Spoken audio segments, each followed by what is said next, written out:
Bakit mahalaga itong undas? At bakit natin mahalagang daanan natin ang oras? Ang undas o All Saints Day at All Souls Day sa Pilipinas ay panahon po ng paggunita at pag-alay para sa mga yumao. Ito po ay kolektibong alaala sa kung saan bumabalik ang pamilya at komunidad sa mga puntod, nililinis ho natin ito, nag-aalay tayo ng mga kandila at mga pagkain, at lalong-lalo na ng mga nananalangin para sa mga mahal natin sa buhay. Sa pagkakataon pong ito, mga kababayan, pwede rin natin gamitin ang tradisyon para ialay ang pagtanda at paghiling ng katarungan para sa mga biktima ng mga paglabag sa karapatang pangtao. Tandaan po natin, mga kababayan, malawakang dokumento dokumento ng mga lokal at international na grupo ang libu-libong pagkamatay at ulat ng extrajudicial killings sa ilalim po ng nakaraang kampanya kontra droga ni Rodrigo Roa Duterte. Isang mahalagang konteksto sa pagbibigay parangal natin sa ngayon. Ang undas po ay alaala at pagpapanawagan natin ng pananagutan. Sa paggunita po sa mga biktima ng extrajudicial killings mula sa Marcos Sr. hanggang ngayon sa Marcos Jr., sa bawat kandila na sinisindihan ngayong undas, maalab nating inaalaala hindi lamang ang ating mga mahal sa buhay, kundi ang libu-libong pinaslang ng Estado mula sa panahon ng diktadoryang Marcos Sr. hanggang sa kasalukuyang administrasyon ng kanyang anak na si Ferdinand Bongbong Marcos Jr. Mula po sa mga desaparecidos ng marsyalo, mga aktivista at leader unyon na dinukot at pinaslang sa ilalim ng mga rehimeng sumunod hanggang sa mahigit 30,000 biktima ng war on drugs si Rodrigo Roa Duterte. Patuloy po ang pag-agos ng dugo ng mga maralita, mga manggagawa, mga magsasaka, kabataan, mamamahayag, at hindi rin nakakaligtas ang nasa taong simbahan, ganun din ang mga abogado, mga huwes, na lumalaban para sa karapatan at katarungan.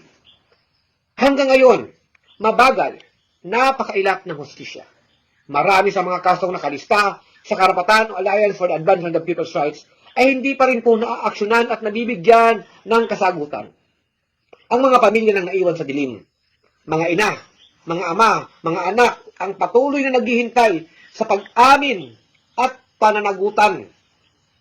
Sa halip na hustisya, militarisasyon po at pagtaging pa rin ang tugon ng Estado mapahanggang sa ngayon. Sinisindihan natin ang mga kandila. Hindi lang bilang alaala, kundi bilang paniningil at paninindigan. Habang may mga puntod na walang pangalan, habang may mga biktimang hindi pa natatagpuan, hindi tayo titigil. Ang bawat kandila ay ilaw ng paggunita. Ang bawat pangalan ay sigaw ng paniningil. At ang bawat alaala ay panata para sa pagkamit ng hustisya. Hindi dapat tumigil at tuminto tayo sa paghanap ng katarungan. At hindi din dapat natin malimutan ang mga pangalan na susulat man ito, kailan man ito hindi, na nagbuwis ng buhay para sa sambayan ng Pilipino. Kailangan po natin bigyan ng respeto, pagpaparangal at pagsaludo sa lahat po ng mga martir ng sambayanan. Sa ating mga kababayang hanggang ngayon na hindi pa natatagpuan yung mga desaparecidos na dinukot, na ang kanilang pamilya naghahanap pa rin kung nasaan mapa hanggang sa ngayon ang kanilang mga kaanak. Ito pong araw ng undas ay panahon para tayo'y mag-alaala at magpanawagan ng pananagutan. Kaya mga kababayan, ang pagtitirik po natin ng kandila at ang pag-aalay natin ng panalangin ay isang paraan para mabigyan ng hustisya ang lahat po ng mga biktima ng paglabag sa karapatang pangtao.